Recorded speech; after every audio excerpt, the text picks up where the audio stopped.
A couple of weeks ago now, a gentleman asked a very good and valid question, which was simply, what should he use to lubricate his regulator?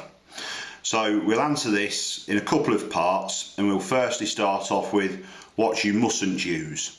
Now, what you mustn't use is generally an oil grease that you'd probably most typically have around your house, garage or workshop, and these are most typically mineral based or petroleum based oils and lubricants, such as this 3-in-1 multi-purpose.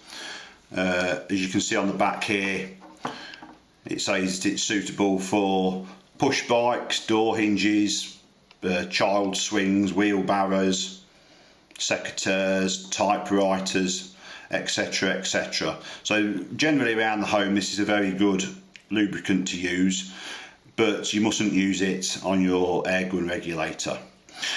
We say this because most of the oils and lubricants like this, which you typically use on your putting your car engine or grease and oil up your push bike or lawnmower parts with, have got a very low flash point, which means they ignite and catch fire or explode or combust very easily.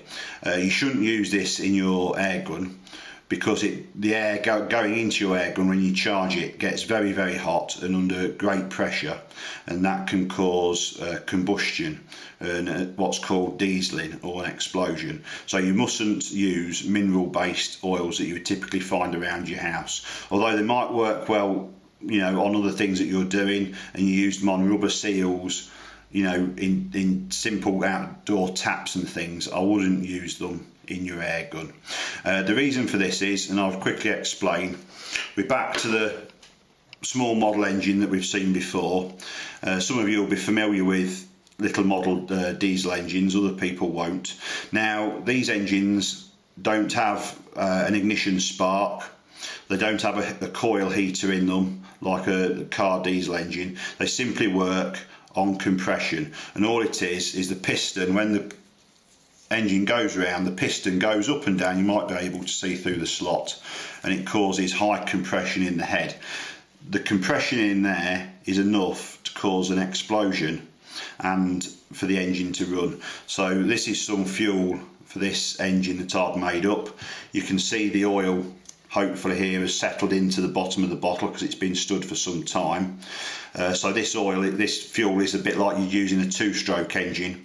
It's fuel and oil, but basically the fuel and the oil are different refinements of the same original chemical. So the fuel element is far more refined than the oil element, but mixed together, one lubricates the engine as it works and the other one works it.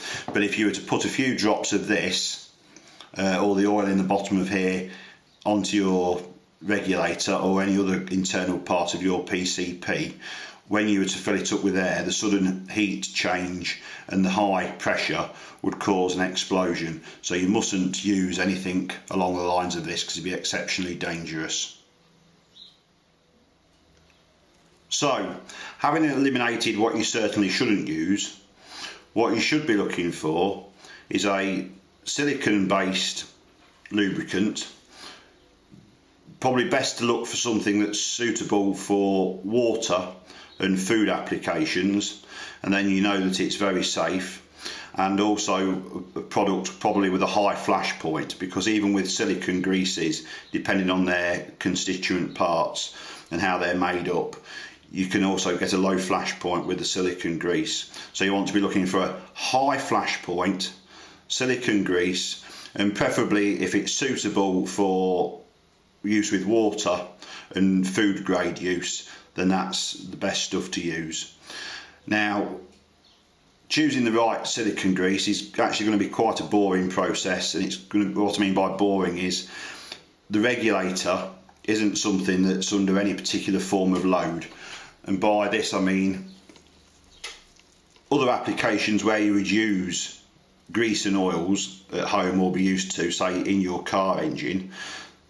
Like with this engine, this is say spinning around at 6,000 RPM. It gets very hot. It's got other chemicals going into the engine as well, which help run it. and that's the same with your car engine.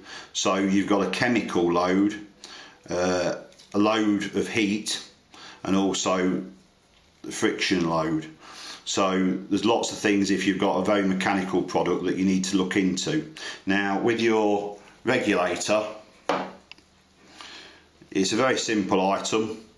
It doesn't get very hot, other than the heat that generated if the sun's shining on your gun on a hot summer's day if you live in a very hot country. That's the maximum heat it gets up to. It hasn't got a component that's spinning around at thousands and thousands of RPM. The piston, as we've discussed in other videos, is not shooting back and forwards. It only moves a fraction of a millimetre very quickly.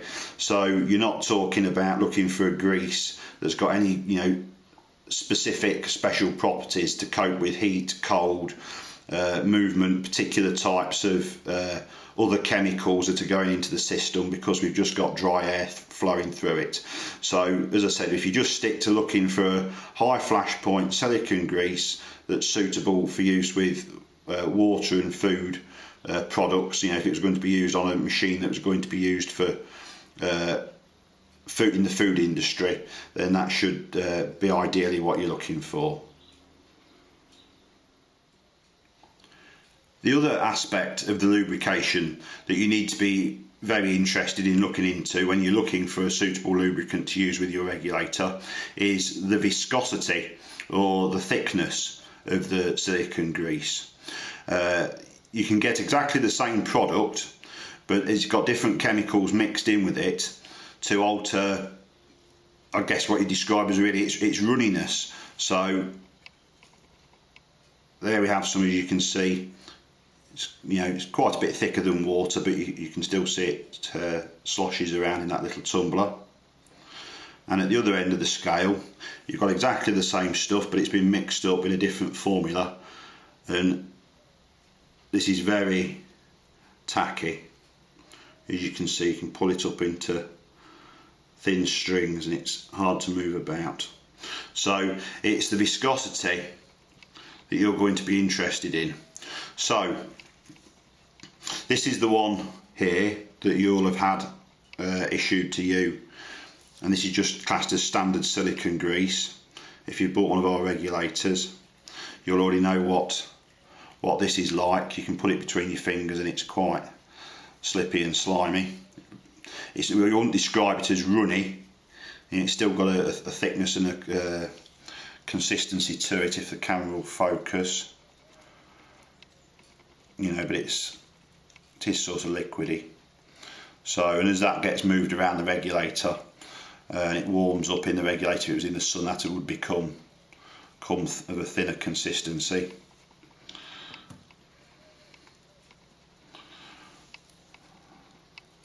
This is the next thickness that you can generally get, which is just generally called higher density silicone grease.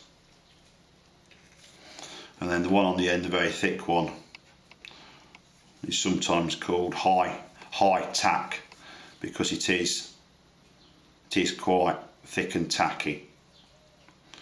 So the one that you want to be looking for is just a sort of really the standard consistency silicone grease. It's something that's easy to smear around between your fingers and rub onto the seals. The very thick silicone grease does have its benefits. So if you were having trouble getting your regulator to seal into the air cylinder, if you're trying to polish a mark out, scratch out the inside of the air cylinder to get it to seal was being particularly difficult, then the high tack grease would be very good. So if you were to smear some of that around the inside of the cylinder and around the body case seals, then because of its high tackiness, and when you fill the gun up, that would help create a seal, and over time the O-ring would form into the small scratch, and so that there wouldn't be any leaks. It would help with that. But generally that's the only thing I'd use it for. I wouldn't use it in the regulator because it is a little bit too thick and tacky, and it would cause the piston, although the piston moves only a little bit, it would slow it down a little bit, and so the seal on the seat in the back might not be as quick as it should be. So So generally just the normal silicone grease. As regards how runny it could be, this is definitely too liquidy. But if I was going to mix up some grease myself, particularly just for regulators, or have a company make, if we were selling thousands and thousands and thousands and you could afford to do that, then I would choose a grease that was a little bit thinner than what we presently issue, but not as liquidy as the silicone oil in this little pot. So that's the main thing to look for when you're buying a grease.